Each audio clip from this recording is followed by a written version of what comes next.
शिरूर तालुक्यात भाजीपाल्याचे दर कोसळले, शेतकरी आर्थिक संकटात.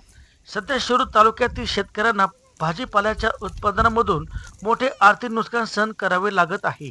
टोमॅटो, कोथिंबीर, पालक, मेथी, भेंडी अशा भाज्यांना बाजारात फारच कमी दर मिळत असून उत्पादनाचा खर्च सुद्धा वसूल होत नाही. खतं, बियाणं, औषधे, मजुरी आणि वाहतूक यासाठीचा वाढता खर्च शेतकऱ्यावर आर्थिक बोजा वाढतो आहे. दर घसरल्यामुळे अनेकांना आपला माल विक्रीसाठी नेणंही परवडत नाही. काही ठिकाणी भाजीपालाचा शेतातच सडण्याची वेळ आली आहे. शेतकरी म्हणतात, आम्हाला केवळ पाणी आणि श्रम वाया जात आहे. जर सरकारने हमीभाव जारी केला नाही तर शेती करणं थांबावे लागेल. शेतकरी संघटनांनी सरकारकडे तातडीने लक्ष घालून शासकीय खरेदी सुरू करण्याची, बाजारात दर नियंत्रित ठेवण्यासाठी उपाययोजना करण्याची आणि थेट विक्रीसाठी शेतकरी बाजारात चालना देण्याची मागणी केली आहे. दिनांक 20 जुलै 2025 शिरूर पुणे. आजी न्यूज 27 मराठी.com.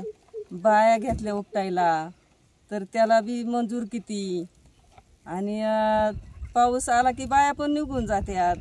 आणि या ठिकाणी आपण बघत आहात, माझ्या हातामध्ये शापूची भाजी आहे. या ठिकाणी माझा हा शापूचा प्लॉट आहे.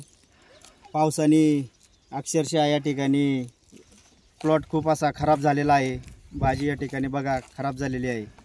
बाजारामध्ये जर नेली तर याला कवडी मोल भाव मिळत असून उत्पन्न आपला खर्च या ठिकाणी भागत नाही आहे.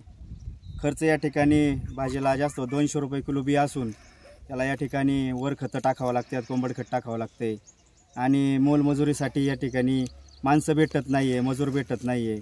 इकडून तिकडून त्या या ठिकाणी मजूर गोळा करावं लागतात आसपासच्या गावामधून, आणि या ठिकाणी मजूर आणून या ठिकाणी काम करून घ्यावं लागते. दिवस